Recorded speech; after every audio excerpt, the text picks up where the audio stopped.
अस्सलाम वालेकुम नाज़रीन, मैं हूं सैयद जुल्फ़िकार गिलानी और आप देख रहे हैं गिलानी व्लॉग्स।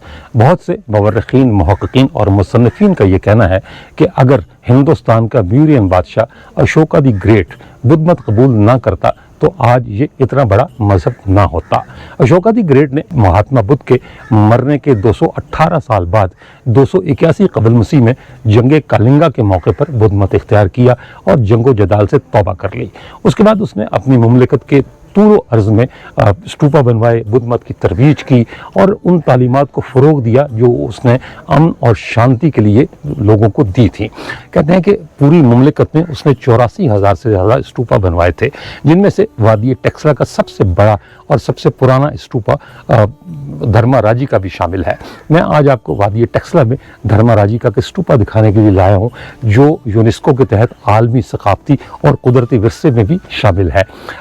इस बार इसमें शामिल होना ही ना सिर्फ आसार की आलमी सकाफत में खुसूसी अहमियत की तस्दीक है, बल्कि नौ इंसानी के फ़ायदे के लिए इसके मुस्तकिल तहफ़्फ़ुज़ की ज़मानत भी है। ये सामने धर्माराजिका का दाखिली रास्ता है, उस पर ये कुछ बोर्ड लगे हुए हैं और यहीं इस धर्माराजिका की तारीख भी लिखी हुई है। इसके मुताबिक धर्माराजिका टेक्सला में बुद्ध मत की सबसे पुरानी और बड़ी खानका है, जो दरिया धर्मा के किनारे वाक़ है। ये खानका महात्मा बुद्ध की मुतबर्रक राख पर मौर्य ख़ानदान के महाराजा अशोक ने तामीर करवाई। महाराजा अशोक बुद्ध मत की बेबहा खिदमात की वजह से धर्मा राजा कहलाते थे। इसी वजह की बिना पर इसका नाम धर्मा राजी का रखा गया। यहीं पर गुलाम कादिर साहब ने 1912 से 1914 तक सर जॉन मार्शल के साथ खुदाई की और इसके अलावा अहमदुद्दीन सिद्दीकी साहब ने 1934 से 1936 तक काम जारी रखा। बड़े गोल स्तूपा का कुतर 131 फुट और गुंबद की ऊंचाई 45 फुट है, जो अंदरूनी तौर पर चुनाई किया हुआ है। स्तूपा के गिर्द इबादती रास्ता, यानी जो तवाफ का रास्ता है उनका, पत्थर के सिरों से मुज़य्यन है। स्तूपा को 40 ईस्वी में ज़ल्ज़ले से शदीद नुकसान पहुंचा और कुशान दौरे हुकूमत में इसे 2 दफ़ा तामीर और मुरम्मत किया गया। पत्थरों को तराश कर महात्मा बुद्ध और उसकी ज़िंदगी के मुख्तलिफ अदवार के मनाज़िर स्तूपा के इर्द गिर्द नस्ब किए गए थे। स्तूपा के इर्द गिर्द सहन के मुतअद्दिद छोटे गोल मन्नती स्तूपों पर पहली सदी ईस्वी की और मुरब्बा अशकाल की इबादत गाहें और महात्मा बुद्ध के बड़े बड़े बुतों के कमरों से भरा पड़ा है। मन्नती स्तूपों से सोने, पत्थर और हाथी दांत से बने हुए तबरकात की टोपियों के अलावा साका हुक्मरानों, मुअज़्ज़ज़ और अजीज़ अव्वल के सिक्के भी मिले हैं। इबादत गाहें चूने के, इंसानी और जानवरों के मुख्तलिफ अशकाल के मुजस्समों से आरास्ता हैं। चंद एक में मिट्टी की मोहरें मिली हैं जिन पर बुद्ध मत के अकायद दर्ज हैं। इबादत गाह G5 से चांदी का गोल खरोश्ती में कंधा पत्र मिला, जिससे इस खानका के नाम धर्माराजिका की तस्दीक होती है कि इसका नाम धर्माराजिका ही था। मुस्ततील कमरे नुमा इमारतें चूने और मिट्टी से बने हुए महात्मा बुद्ध और बुद्धस्तवा के बड़े बड़े बुतों के लिए थी। खानका और स्तूपा के शुमाल और शुमाल मगरब में वाक़े इमारात से पता चलता है कि किस तरह बतदरीज तरक्की और रद्द-बदल के बाद खास गंधारा तर्ज की खानकाहें बनी। 5वीं सदी के आखिर में कुबदार कुशान अपनी अजीम सल्तनत सफ़ेद हुन के हाथों खो बैठे। यहाँ मैं एक बात की वजाहत कर दूँ कि कुछ जगहों पर हन है और कुछ जगहों पर हुन है। एक हुन बादशाह था जिसका नाम मेहरगुला बताया जाता है और ये भी कहा जाता है कि मारगला की पहाड़ियाँ उसी के नाम से मंसूब है। उसने बुद्ध राहिबों को फांसी दी। मेहरगुला के अहद में गंधारा में 1000 से ज़ायद बुद्ध खानकाहें और इबादत गाहें बर्बाद की गई, यानी तबाह बर्बाद कर दी गई। और अगर 1000 खानकाहों को लगाया जाए, अगर 2-3 राहिबों को भी फांसी दी गई हर खानका में, तो इसका मतलब ये कि हज़ारों जो बुद्ध राहिब थे उन्हें फांसी दे दी गई थी मेहरगुला के अहद में। बहरहाल इसकी वजह से न सिर्फ तिजारत और तिजारती रास्ते उजड़ गए, बल्कि मुआशी खुशहाली इख्तिताम पसीर हुई और साथ ही धर्माराजिका जैसी बड़ी खानकाहें शाही सरपरस्ती से महरूम हो गईं। इस मुआशी बदहाली की वजह से धर्माराजिका के रखवाले इतनी बड़ी खानकाह को महज चंद लोगों के कलील अतियात के सहारे न चला सके और टेक्सला और गंधारा की दूसरी बेशुमार खानकाहों की तरह धर्माराजिका को भी ज़माने के रहमो करम पर छोड़कर खुद कहीं और मुंतकिल हो गए।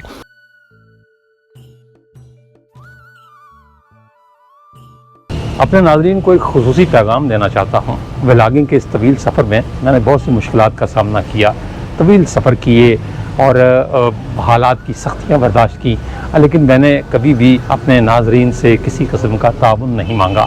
लेकिन अब व्लॉगिंग एक मुश्किल शौक़ कह लें, पेशा कह लें या शोबा कह लें बन चुकी है। मेरे वसाइल कम पड़ रहे हैं इस व्लॉगिंग को पूरा करने के लिए। लिहाजा मैं अपने तमाम नाज़रीन से दरख्वास्त करता हूं कि वो मुझे फाइनेंशियली सपोर्ट करें। मैं इस वीडियो की डिस्क्रिप्शन में और इसके पहले कमेंट में अपने अकाउंट नंबर्स दे रहा हूं। जो मेरे बैरून मुल्क नाज़रीन हैं उनके लिए मैंने बैंक अल-फलाह और स्टैंडर्ड चार्टर्ड बैंक के 2 अकाउंट नंबर दिए हैं। वो अब अगर मेरी माली एआनत करें तो मैं इस सफ़र को मज़ीद जारी रखना चाहता हूँ आपकी दुआओं से और अल्लाह ताला के फजल करम से। इसके अलावा जो पाकिस्तान के नाज़रीन हैं उनके लिए मैंने ईजी पैसा का अकाउंट नंबर दिया है ताकि वो जिस हद तक मुमकिन हो सकता है वो मेरी एआनत करें, मेरी मदद करें, मुझसे ताउन करें। अगर किसी ब्रांड की तशहीर का कोई मामला है तो मैं उसके लिए भी तैयार हूँ, स्पॉन्सरशिप के लिए भी तैयार हूँ। और जो लोग ये समझते हैं कि शायद मैं चंदा मांग रहा हूँ उनसे या उनसे कोई ऐसी अपील कर रहा हूँ कि जी मेरे माली हालात बहुत ख़राब हैं, उनसे ये दरख्वास्त है कि वो तबसरों में इसका इजहार ना करें बल्कि मेरे लिए सिर्फ दुआ कर दें कि अल्लाह ताला मेरी मुश्किलात आसान करे, मेरा सफ़र आसान करे। और ये व्लॉगिंग का जो मामला है, जो चीज़ें मैं अपनी नई नस्ल तक पहुँचाना चाहता हूँ, जो विरसे मैं अपने लोगों को दिखाना चाहता हूँ, ये सफ़र मेरा उसी तरह जारी और सारी रहे। हाँ, अगर आप इसमें हिस्सा डालेंगे तो मेरे लिए कुछ आसानियाँ पैदा होंगी। बहुत शुक्रिया आपका। इससे पहले कि मैं आगे चलूँ, ये एक धर्मा राजिका का प्लान यहाँ एक लगाया गया है बहुत बड़े बोर्ड पर। इसमें अर्ली फ़ेज़ 1 की निशानदेही की गई है काले रंग से, फ़ेज़ 1 की सफ़ेद से, फ़ेज़ 2 की हल्के ग्रीन कलर से, अर्ली फ़ेज़ 3 की कोई सुर्ख रंग है, फ़ेज़ 3 फिर कोई नारंगी रंग आ जाता है, लेट फ़ेज़ 3 और 4 ये क्या कहते हैं जी उसको, पर्पल कलर, और लेट मसनरी ये फिर जो है वो येलो कलर। आइए मैं आपको आगे लेके चलता हूँ। ये जहाँ भी देखेंगे इस तरह की जो है वो खानकाहों के कमरे बने हुए हैं, स्तूपा बने हुए हैं, इनके अंदर भी स्तूपा बने हुए हैं। आइए मैं दिखाता हूँ कि ये स्तूपा, यहाँ मैं एक और बात की वजाहत कर दूँ कि बुद्धा को किसी भगवान की तरह नहीं माना जाता। एक और बोर्ड लगा हुआ है जिस पर टेस्ला का थोड़ा सा तारुफ और उसके बाद फिर इसी धर्मा राजिका के हवाले से मालूमात दर्ज है कि चीन और शुमाल मगरबी खित्तों को मिलाने वाली शाहरा रेशम की एक शाख पर वाक़ टेस्ला का मकाम 1वीं से 5वीं सदी ईस्वी के दरमियान अपने अरूज पर था। इस मुतहर्रिक दौर की कहानियाँ यूनानी मवर्रिखीन, चीनी और बुद्ध मत के ज़ायरीन की तहरीरों में मिलती हैं। टेस्ला के आसार क़दीमा इस खित्ते में 5 सदियों पर मुहीत शहरी तरक्की के अंदाज को ज़ाहिर करते हैं। धर्मा राजिका सिर्फ एक स्तूपा नहीं बल्कि एक कॉम्प्लेक्स है जिसमें दर्जनों स्तूपा बने हुए हैं। ये आपको स्क्रीन पर भी मुख्तलिफ शक्लों के, कोई मुरब्बा शक्ल के, कोई गोल शक्ल के स्तूपा नज़र आ रहे होंगे और दरमियान में धर्मा राजिका अपनी पूरी शान और शौकत के साथ खड़ा है। कहते हैं इस पर गिलास लगा हुआ था रंग बिरंगा और इसे सजाया गया था सीप से, मोतियों से और सीप की चूड़ियों से। तो ज़रा ये सोचें कि जब ये रंगारंग इबादतगाह अपने अरूज पर होगी तो ये क्या मंजर पेश करती होगी। अब तो खैर ये खाली पत्थर रह गए, उजड़ गया सारा कुछ, सब कुछ ख़त्म हो गया। ये गोल स्तूपा मुझे दिखाई दिया है, मैंने कहा मैं करीब से आपको दिखा दूँ। इसके ऊपर तो खैर मैं नहीं जाऊँगा। ये खैर इसका चबूतरा है, एक ब्रॉन्ज चबूतरे पर इसे बनाया गया ये गोल स्तूपा है और ये धर्मा राजिका की बिल्कुल अहम साथ है। और ये कहते हैं कि ये तवाफ़ के रास्ते पे बने हुए स्तूपा, ये सारे के सारे स्तूपा है जो आपको दिखाई दे रहे हैं। मुख्तलिफ अशकाल के मैं अंदर चलता हूँ, आपको रास्ता दिखाता हूँ, लेकिन पहले मैं आपको ये एक स्तूपा दिखाना चाह रहा हूँ। ये ऊपर से इसकी छत बनी हुई है और ये यूनानी और जो बुद्ध मत के मानने वाले थे, ये उनके एक मुश्तरका विरसा है। कहते हैं कि जो यहाँ यूनानी आए थे टेस्ला में, उन्होंने संग तराशी को फ़रोग़ दिया और फिर वहीं से बुद्ध मत के लोगों ने एक इंस्पायर होकर इंस्पिरेशन ली और फिर उन्होंने बुद्धा के मुजस्मे बनाने शुरू किए। मैं जब पिछली बार यहाँ आया था तो ये यहाँ एटलस देवता के बहुत से छोटे छोटे मुजस्मे थे। ये ऊपर मुझे नज़र आ गया जी, ये एटलस देवता यूनानी देवता है बुनियादी तौर पर। और यूनानियों की यहाँ जो एक मिथ है या यूनानी मिथालोजी जिसे आप कहना चाहिए, देवमाराई कहानियाँ, उनके मुताबिक एटलस ज़मीन का देवता था और इसने ज़मीन को अपने कंधों पर उठाया हुआ था। तो वही तस्वुर आपको यहाँ भी दिखाई दे रहा है कि ऊपर ज़मीन है, ये ज़मीन की अक्कासी की हुई है और नीचे ये एटलस देवता। तो ये आप कह सकते हैं कि इंडो ग्रीक एक बन गया है इम्तजाज दोनों चीज़ों का। तो ये एटलस देवता बुद्ध मत का देवता नहीं है, ये बुनियादी तौर पर यूनानियों का देवता है, लेकिन अब ये बुद्ध मत की इबादत गाहों में कसरत से दिखाई देता है, ख़ासतौर पर ऐसी जगहों पर जहाँ ये अक्कासी करनी हो कि ज़मीन को किसने उठाया हुआ है। ये ज़मीन ज़ाहिर है, अब तो हम ये कहते हैं कि जी ज़मीन मुअल्लक़ है जो कहकशां में, लेकिन उस दौर में ये कॉन्सेप्ट नहीं था, ये तसव्वुर नहीं था, बल्कि ये कहा जाता था कि ज़मीन को किसी ने अपने कंधों पर उठाया हुआ है। तो ये रिवाज वहीं से मिला। ये फिर वही धर्मराजी का, यहाँ से जाएंगे आपको धर्मराजी का दिखाई देगा, क्योंकि ये मरकज़ी मकाम है इस पूरे कम्प्लेक्स का। आइए मैं आपको अंदर जाने का मैं रास्ता तलाश कर रहा हूँ कि मैं अंदर कहीं से जाऊँ तो आपको वो रास्ता दिखा सकूँ जिस रास्ते पर चलकर ये इसका तवाफ़ किया करते थे। मेरा ख्याल है इधर से रास्ता नहीं, उधर से मुझे सीढ़ियाँ दिखाई दे रही हैं। ये करीब से भी मैं आपको दिखाता हूँ, इस पर जो बेल बूटे और निशान बने हुए हैं। उधर से चलते हैं जी, बजाय ये कि हम जो पत्थर हैं उन पर कदम रखें और खुदा न खास्ता कहीं से उखड़ जाए पत्थर, तो ये अपनी ही मता को और अपने ही सकाफती विरसे को नुकसान पहुंचाने के मुतरादिफ है, और मैं इसके हक़ में बिल्कुल नहीं हूँ। ये आपको इमारतें जो नज़र आ रही होंगी छोटी छोटी, ये इस वक्त 2 फुट का शिकार है, मतलब ख़त्म हो चुकी है तकरीबन, लेकिन ये भी कभी स्टूपा हुआ करते थे। हम निकले थे जी रास्ता तलाश करने के चक्कर में, और दरमियान में मुझे वो नज़र आ गया स्टूपा, जिसे ये सोचकर बनाया गया है कि ज़मीन को एटलस ने उठा रखा है। तो मैंने कहा मैं ये भी आपको दिखा दूँ। इधर से असल में मुझे अंदर जाने का रास्ता दिखाई दिया था, तो मैं आपको यहीं से अंदर ले जाना चाह रहा था। ये धर्मराजी के स्तूप का बोर्ड लगा हुआ है, और मेडिटेशन सेल्स, तो ये स्तूपा भी थे, और इसके गिर्द जो बुद्ध भिक्षु थे वो बैठकर इबादत भी किया करते थे, मराकबा किया करते थे। ये ऊपर जाने की सीढ़ी है, कहते हैं किसी ज़माने में इसके 4 रास्ते हुआ करते थे स्तूपा के, लेकिन अब तो 4 रास्ते नहीं रह गए, ख़त्म हो गए, मिट गया सारा कुछ ज़मीन के नीचे। कई 100 साल तक ये सब कुछ दबा रहा। ये सेल है, ये सेल बने हुए हैं जहाँ बैठकर बुद्ध भिक्षु या मॉन्क्स वो मुराकबा किया करते थे। ये दरमियान में स्तूपा आ गया, छोटा सा स्तूपा है, और ये वो रास्ता है जिसके गिर्द वो तवाफ़ किया करते थे। मैं भी इसके गिर्द चक्कर काटूंगा, लेकिन मेरा मकसद सिर्फ आपको दिखाना है और कोई नहीं। ये इसके निचला हिस्सा है धर्मराजी का। ये देखिए कितने बड़े बड़े पत्थर और कितने फासत से इन्हें चुना गया है। तो जैसा कि मैंने आपको बताया कि ये रंगीन ग्लासेस इसमें लगे हुए थे, तो क्या शान होगी उस वक्त इस इबादत गाह की। हम भी अपनी इबादत गाहों को बहुत अच्छे तरीके से मुज़य्यन करते हैं, सजाते हैं, उसे रंगों से सजाते हैं। हमारे यहाँ चूँकि तस्वीर और शिकाल बनाना मना है, लिहाजा हम फिर जो है वो बेल बूटे बनाते हैं, इस तरह की चीज़ें बनाकर हम उसे सजाते हैं मुख्तलिफ रंगों से। ये छोटे छोटे स्तूप आपको दिखाई दे रहे होंगे। मेरा मकसद सिर्फ आपको ज़्यादा से ज़्यादा तफसील बतानी है या दिखानी है, बल्कि कि मैं आपको दिखा सकूं कि ये पुराने दौर की जो इबादत गाहें थी, ख़ासतौर पर बुद्ध मत की अज़ीमुश्शान इबादत गाहें, वो किस तरह की थी। ये सीढ़ियाँ बनी हुई हैं ऊपर चलने की, ऊपर जाने के लिए। हम चलते हैं ऊपर, लेकिन मैं पहले आपको इसका एक दायरा मुकम्मल करवा दूँ, ताकि ये भी इसी तरह का सतून होगा ये जो लगा हुआ है सामने, लेकिन ये गिरगिरा गया हुआ है, ख़त्म हो गया हुआ है, यानी टूट गया है। ज़ाहिर है जो चीज़ ज़मीन के नीचे दबी रहेगी वो उसी तरह बाहर नहीं निकल सकती जिस तरह के उसे ज़मीन के नीचे वो दबी है। ये मैं चलते चलते सूरज मेरे अब ये धर्मराजी का के पीछे छुपने को है, वैसे तो मेरे सर पर चमक रहा है। ये जी रास्ता उनका, जहाँ वो घूम फिर कर, जैसे हम बैतुल्लाह का तवाफ़ करते हैं, उनके नज़दीक हर स्तूपा ही बैतुल्लाह हुआ करता था।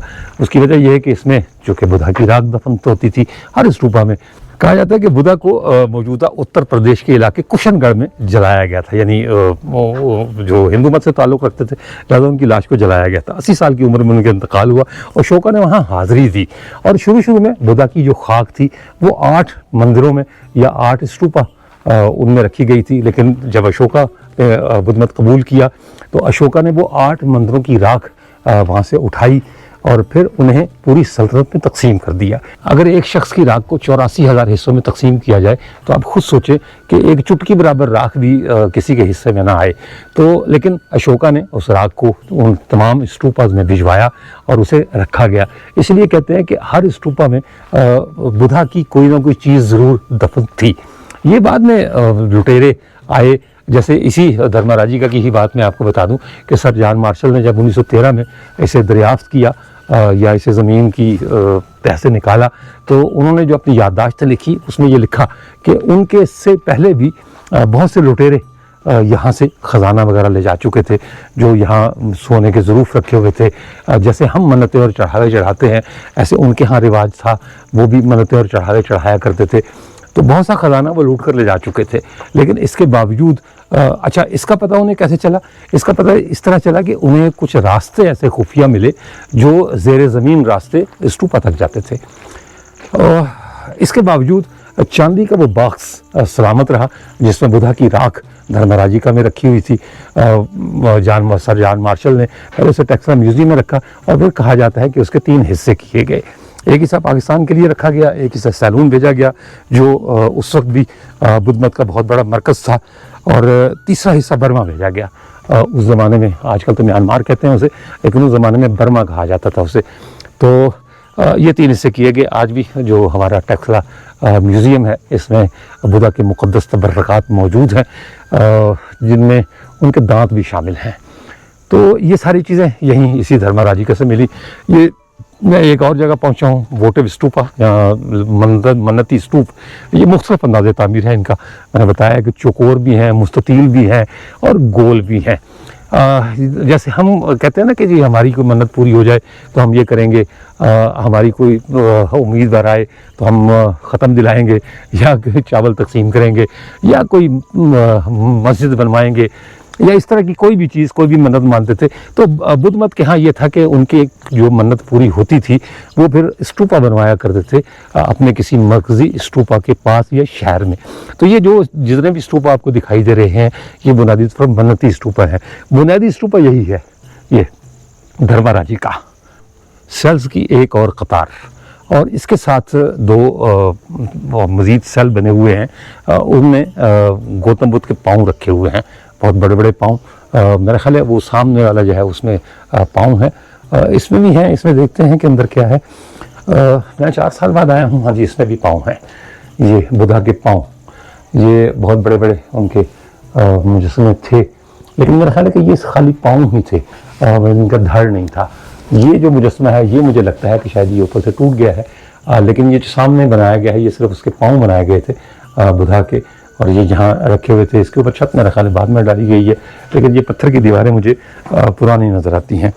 इसमें देखते हैं जी, इसमें क्या है? इसमें भी बुद्धा की मूर्तियाँ ही हैं। इसमें बड़े पाँव हैं जी बुद्धा के मज़ीद बड़े पाँव बनाए गए हैं, और ये बुद्धा के पैर बनाए गए हैं। बुद्ध मत की एक ख़ास बात यह है, मैंने बताया आपको कि वो बुद्धा को एक भगवान की तरह तो नहीं पूछते। बुद्धा की जो मूर्तियाँ आपको मिलेंगी मुख्तलिफ इलाकों में, वो मुख्तलिफ अंदाज में मिलेंगी। यानी बुद्धा की मूछें भी बाज़ जगहों पे मैंने देखी हैं, आपको भी मैंने दिखाई हैं। बाज़ जगहों पे वो क्लीन शेव है, बाज़ जगहों पर उसने ज़ेवरात पहने हुए हैं। कहते हैं वो उस दौर का बुद्धा था जब वो सदारत होता था, यानी शहज़ादा था। तो लेकिन उन्होंने, बुद्ध मत वालों ने, बेशक हमारे मज़हब में ये हराम है, लेकिन उन्होंने बुद्धा को हर अंदाज में पूजा। भगवान ना होने के बावजूद भी उन्होंने उसके हर अंदाज की तस्वीर जो है वो मूर्तियाँ बनाई। जोलियाँ चले जाएँ तो वहाँ आपको हीलिंग बुद्धा मिलेगा, स्माइलिंग बुद्धा मिलेगा, वीविंग बुद्धा मिलेगा, स्लीपिंग बुद्धा मिलेगा, हर तरह का बुद्धा आपको वहाँ मिलेगा जोलिया में। और यही सूरत यहाँ है कि यहाँ सिर्फ उसके पाँव बनाए गए हैं। ये उसका धड़ है, सामने जो एक नामुकम्मल मुजस्समा आपको दिखाई दे रहा है, ये बहुत बड़े से पाँव, और ये इधर भी उसका निचला धड़ दिखाया गया है। तो ये सामने भी मुजस्समे नस्ब थे दीवारों में, लेकिन मेरा ख्याल है कि वो भी ख़त्म हो गए। बहुत से मुजस्समे यहाँ से निकाल कर टेक्सला म्यूज़ियम में ले जाए जा चुके हैं। उनमें से कुछ मैंने आपको टेक्सला म्यूज़ियम के व्लॉग में दिखाए भी थे, और कुछ जो है वो बाकी हैं। वहाँ रेप्लिका कोई नहीं। ये बुद्धा फीट चूने से बनाया गया है, इन्हें इस पर लिखा हुआ है कि ये चूने से बनाया गया है। तो जब आप कभी धर्मराजिका आएँ तो बुद्धा के ये बड़े बड़े पाँव भी आपको देखने को मिलेंगे। धर्मराजिका कहने को एक छोटी सी जगह है, लेकिन इसका व्लॉग करने के लिए या इसे घूमने के लिए आपको कई घंटे दरकार हैं। ये सामने मैं अब आपको खानका में ले जा रहा हूँ। ये गौतम बुद्ध के पाँव मैंने आपको दिखाए हैं। पहले खानका में चलते हैं। बहुत से लोगों का ख्याल ये है कि खानका और स्तूपा एक साथ बने थे, लेकिन ऐसा नहीं है। खानका की बुनियाद स्तूपा बनने के 300 साल के बाद रखी गई, और इम्कान ये है कि ये कुशान दौर में वो बुद्ध मत के पैरोकार थे, ये उन्होंने मॉन्स्ट्री एरिया ये उन्होंने बनवाया था। कहने को अब खाली छोटी छोटी दीवारें रह गई हैं, बहुत सा हिस्सा इसका ख़त्म हो गया हुआ है। दरमियान में एक और स्तूपा आपको दिखाई दे रहा होगा। यहाँ मैंने पहले भी बताया कई स्तूपाज हैं। धर्मराजिका के नाम से ये पूरा कॉम्प्लेक्स है। एक बरगद का दरख्त मुझे दिखाई दिया है और इसके नीचे आकर सुकून मिला है, उसके लिए कि धूप की तपिश अब भी नहीं गई। बेशक बारिशें हुई हैं और कोई 2 दिन के लिए कोई ऐसा लगा कि सर्दी आ गई है, लेकिन अब भी दिन में धूप मौजूद है। ये मॉन्स्ट्री अच्छी खासी वसी अपने दौर की होगी। यहाँ बुद्ध राहिब रुका भी करते थे और तालीम भी हासिल किया करते थे, मॉन्क से इबादत भी किया करते थे। ये उनके रिहायशी कमरे बने हुए हैं। मैं किसी एक आध कमरे में आपको ले चलता हूँ ताकि उनका रहन सहन का जो अंदाज़ था वो दिखा सकूँ। ये मेरे दाएं हाथ को स्तूपा, ये भी खासा बड़ा स्तूपा था अपने दौर का, और ये सारे सजे सजाए स्तूपे थे। यानी ये पत्थरों के ढेर नहीं हुआ करते उस ज़माने में। अब तो पत्थर रह गए, बाकी जब तक हम पहुँचे यहाँ तो खाली खंडरात रह गए। ये एक बड़ा हॉल मुझे नज़र आ रहा है और ऐसे ही लग रहा है कि यहाँ वो जमा होते थे मॉन्क्स और यहाँ अपनी इबादत किया करते थे या अपना सबक लिया करते थे। ये एक और स्तूपा नज़र आ गया। मैं तादाद नहीं बता सकता। धर्मराजिका में जो स्तूपाज हैं ये लातादाद हैं। इन्हें बाहर जो एक मैप लगा हुआ है उस पर शायद तादाद लिखी हो, या वहाँ से आप अंदाज़ा लगा सकते हैं कि कितने स्तूपाज हैं। इन्हें मैं गिन नहीं सकता। ये सीढ़ियाँ चढ़कर मैं एक और जगह आ गया हूँ। ये रास्ता है खानकाह का और ये फिर एक बड़ा हॉल आ गया है और आगे झाड़ियाँ हैं। यहाँ ये ख़त्म हो गया है, लेकिन अब भी ये कहा जाता है कि जो खुदाई हुई है ये शायद 20 या 30% खुदाई हुई है और बाकी चीज़ें अब भी कहीं दबी हुई हैं ज़मीन के नीचे, जिन्हें खोदा नहीं जा सका। ये ज़मीन पर भी कुछ आसार आपको दिखाई दे रहे होंगे। यकीनी तौर पर यहाँ भी इमारतें होंगी, लेकिन अब इनके पत्थर बाकी रह गए हैं जो निशानियाँ बताते हैं कि यहाँ कभी कुछ था। ये एक सेल है जहाँ वो क़याम किया करते थे। यहाँ कोई दीवार सलामत नहीं कि मैं आपको कोई ताक दिखा सकूँ या कुछ और बता सकूँ। ये छोटा सा सेल है, इसके साथ एक और सेल है। हो सकता है कि ये दीवार कभी मुकम्मल हो, ये यहाँ से रास्ता हो, क्योंकि इसका रास्ता एक बाहर से भी है।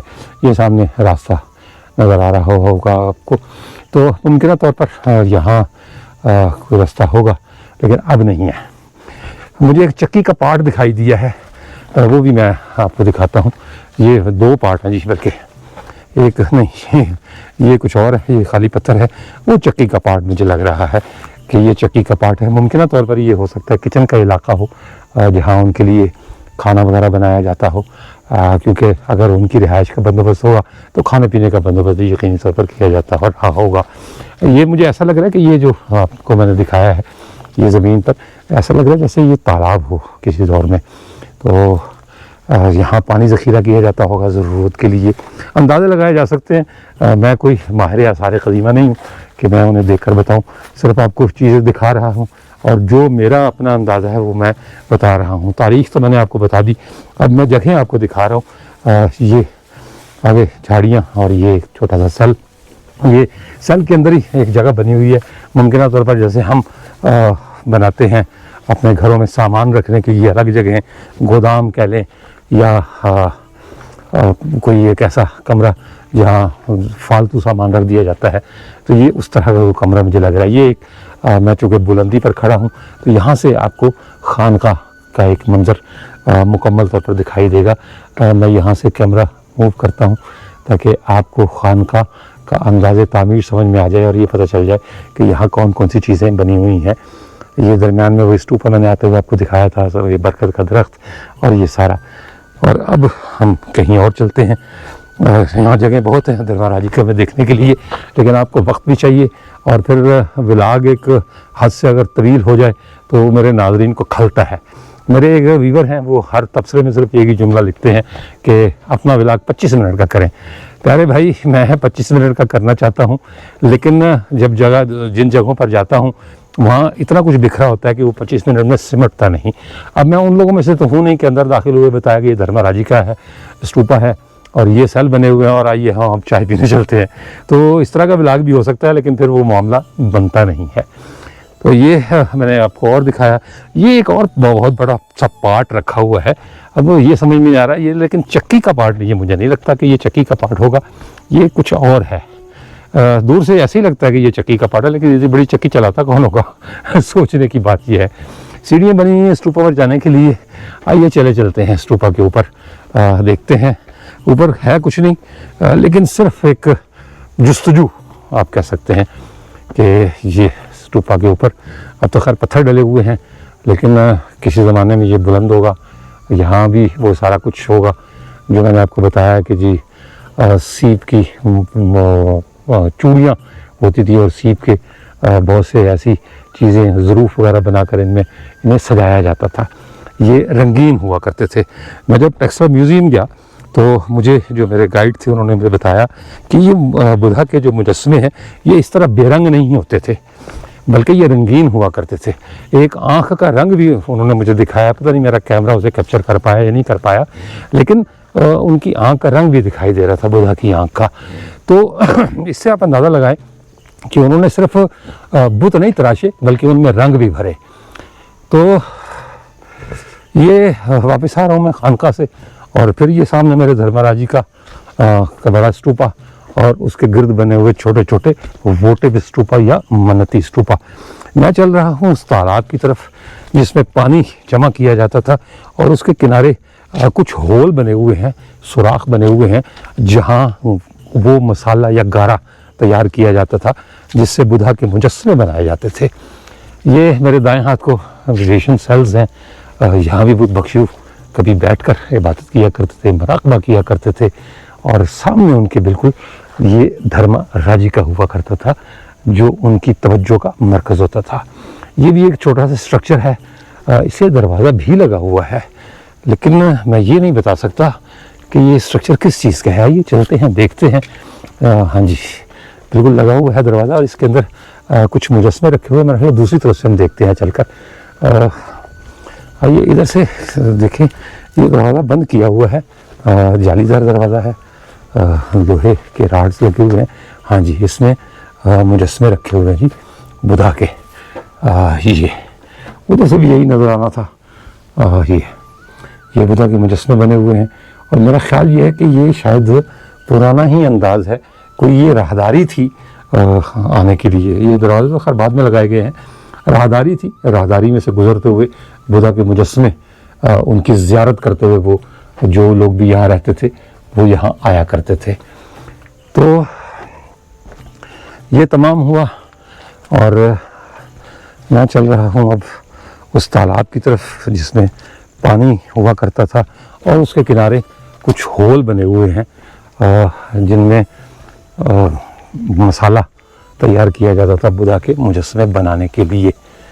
आइए उस तरफ चलते हैं। ये रास्ते में आपको छोटे छोटे स्तूपा दिखाई दे रहे हैं, ये सारे के सारे वोटिव स्तूपा हैं, मन्नती स्तूपा। और वो आगे फिर एक बड़ा स्तूपा आ गया, उसके साथ सेल बने हुए हैं कुछ, और ये जनाब वो तालाब आ गया, इसके किनारे भी छोटे छोटे स्तूपा बने हुए हैं, ये हैं। और ये भी दो छोटे स्तूपा हैं जो वोटिव स्तूपा ही होंगे यकीनी तौर पर। और ये वो वाटर पॉन्ड तालाब, ये तालाब है जिसमें वो पानी भरा करते थे और गालिबन मसाला भी बनाया करते थे। ये अच्छा खासा गहरा है, इसमें उतरा जा सकता है, लेकिन मैं नहीं उतर रहा इसमें, इसलिए कि उतर तो जाऊंगा किसी न किसी तरह मुश्किल से, लेकिन फिर चढ़ूंगा कैसे। इसके किनारे एक बना हुआ है स्तूपा, इसको मैं आपको करीब से दिखाता हूँ। इसका जो अंदाज़े तामीर बाकी रह गया है, ये पत्थर लगे हुए हैं, ये देखें, ये इसमें भी ऐसी जगह बनी हुई हैं जिसमें मसाला बनाया जा सकता था। ये तो इसमें वो मसाला बनाते थे और फिर इससे बुद्धा के मुजस्समे तराशे जाते थे। ये मैं असल में आपको ये मेहराब दिखाने के लिए लाया था। ये एक मेहराब, अगर मैं दूर ले जाऊँ कैमरा तो ये इसका मुकम्मल आपको अंदाज़ दिखाई देगा। दूर से बिल्कुल ऐसे ही लगता है जैसे छोटा सा महल बना हुआ हो और उसमें मेहराबी दरवाजे हों। हाँ, जिन होल्स की मैं बात कर रहा था वो ये हैं, वो तो चंद एक होल्स हैं, लेकिन ये होल थे जी जहाँ वो मसाला बनाया जाता था। जिससे फिर बुधा के मुजस्मे तराशे जाते थे। पत्थर मुकामी इस्तेमाल होता था। बुधा के जितने मुजस्मे टेक्सला से मिले हैं उन सब में मुकामी पत्थर इस्तेमाल हुआ है। तो कुछ मिट्टी का भी काम था, कंजूर के मुजस्मे बने हुए हैं, पत्थर के हैं, और कुछ जो है वो गारे यानी मिट्टी से बनाए गए थे और वो मिट्टी इन्हीं होल्स में तैयार की जाती थी, यानी वो मसाला यहीं तैयार किया जाता था। धर्मराजी का स्तूपा के नीचे लकड़ी की छत से एक छोटा सा कमरा बना हुआ है और इसमें छोटे छोटे स्तूपा टाइप के पायदान बने हुए हैं। इसमें कोई ख़ास बात तो नहीं, लेकिन मैं आपको दिखा देता हूँ। ये मंदिर R1 कहलाता है। कहते हैं कि जी इस छोटे से मंदिर की दीवारों पर बुद्ध मत और महात्मा बुद्ध की ज़िंदगी से मुताल्लिक़ वाक़यात की मंदिर कशी छूने के बुतों की सूरत में की गई है। ये मंदिर पहली सदी ईस्वी में तामीर हुआ और मुजस्मे दूसरी सदी के अवाइल में इस मंदिर की दीवारों पर लगाए गए थे। इन मुजस्मों का ताल्लुक गंधारा के इब्तदाई दबस्तान मुजस्मा साजी से है और इस दौर से ताल्लुक़ रखने वाले मुजस्मों की ये वाहिद मिसाल है जो अब तक बाकी है। इनमें से कुछ मुजस्मे कदरे बेहतर हालत में हैं। जनूबी समत बने हुए मुजस्मे बुधी सतवा सदारत की कपल वस्तु से रवानगी का मंजर दिखाया गया है। इस मंदिर में सदारत का मुस्तकिल साथी और मुहाफिज वजरा पानी भी दिखाया गया है। शुमाली समत के मुजस्मों में कनख्त घोड़े का सदारत को अलविदा कहने का मंजर दिखाया गया है। घोड़ा अगली टांगें दोहरी करके अपने मालिक के पाँव चूम रहा है, जबकि चंदाका और वजरा पानी उसको देख रहे हैं। इन मुजस्मों के अलावा खुदाई के दौरान एक बड़ी तादाद में चूने और पक्की मिट्टी के बने हुए मुजस्मों के सर भी इस मंदिर के इर्द गिर्द से मिले थे। यहाँ जो मुजस्मे मौजूद थे या उस पर जो तख्ती पर जो कुछ लिखा हुआ है उन्हें मुंतकिल किया जा चुका है टेक्सला म्यूज़ियम। अब ये खाली दीवारें रह गई हैं, लेकिन बहरहाल इसकी एक तारीख है कि इस छोटे से दीवार पर बुधा की ज़िंदगी के अहम मनाज़िर की मंजर कशी की गई थी। जैसे बताया गया है कि घोड़ा अलविदा कह रहा है और उनका मुहाफिज उन्हें देख रहा है। तो ये एक छोटा सा प्लेटफार्म नुमा बना हुआ है जिसके ऊपर छत डाली गई है ताकि ये मज़ीद ख़राब ना हो बारिशों से या हवाओं से। धर्मराजी का व्लॉग मैंने 4 साल पहले भी किया था, लेकिन आज यहाँ आकर एहसास हुआ कि उस व्लॉग में भी बहुत सी तशनगी बाकी रह गई थी। आज भी मैं कुछ नई चीज़ें यहाँ से लेकर जा रहा हूँ। आपको कुछ नई बातें बताई भी हैं धर्मराजी के स्तूपा के हवाले से, लेकिन फिर भी मेरा अंदाज़ा है कि अब भी कुछ ना कुछ कमी रह गई होगी। इंशाअल्लाह ताला अगली बार जब आएंगे तो जो कमी रह गई होगी उसे पूरा कर देंगे। लेकिन टेक्सला आकर एक तरह की उदासी का भी एहसास होता है और रोंगटे भी आपके खड़े होते हैं कि ये वो शहर था या ये वो जगह थी जहाँ कभी हमारे जैसे ज़िंदा इंसान चला फिरा करते थे, लेकिन वो तहज़ीब मिट गई। जब अपने अरूज पर थी तो यहाँ अलेक्जेंडर द ग्रेट भी आया, यहाँ अशोका द ग्रेट भी आया और वो लोग भी आए जिनका नाम आज तारीख में सुनहरे हरूफ से लिखा जाता है। लेकिन ना वो लोग रह गए, ना वो चीज़ें बाकी रह गई, बल्कि वो खंडरात बाकी रह गए जो आज जिनमें आज हम घूम फिर कर अगर चाहें तो अपने लिए सबक हासिल कर लें और चाहे तो इबरत हासिल कर लें कि वो लोग नहीं रहे जिन्होंने इतनी बड़ी बड़ी इमारतें तामीर कराईं और अपने पीछे सिर्फ अपना नाम छोड़ गए। किताबों में कुछ लोगों को याद हुआ है, कुछ लोगों को नहीं याद, लेकिन यही दस्तूर फितरत है, कानून कुदरत यही है कि जिस किसी ने भी इस ज़मीन पर आना है उसने वापस जाना है। तो लिहाजा ये लोग वापस चले गए और इनके जो बनाए हुए शहर थे वो मनो मिट्टी के नीचे दब गए। आज के हमारे जो शहर हैं कभी इन्होंने भी मिट्टी के नीचे चले जाना है, क्योंकि इस दुनिया में इस कायनात में जो चीज़ भी पैदा हुई है उसकी एक उम्र है। वो शहर हो, इंसान हो या कोई भी इमारत क्यों ना हो, एक ना एक वक्त ऐसा आता है कि उसने मिट जाना होता है। तहजीबें इंसानों की तरह ही होती हैं। जैसे इंसान पैदा होते हैं, फिर वो अपने शबाब की उम्र को पहुंचते हैं, उधेड़ उम्री, बुढ़ापा और फिर मौत। इसी तरह तहजीबें और शहर इनकी भी उम्रें मखसूस है। इन्होंने भी एक उम्र गुजारने के बाद इस सफ़ाए हस्ती से मिट जाना है और बाकी रह जाना है सिर्फ अल्लाह का नाम।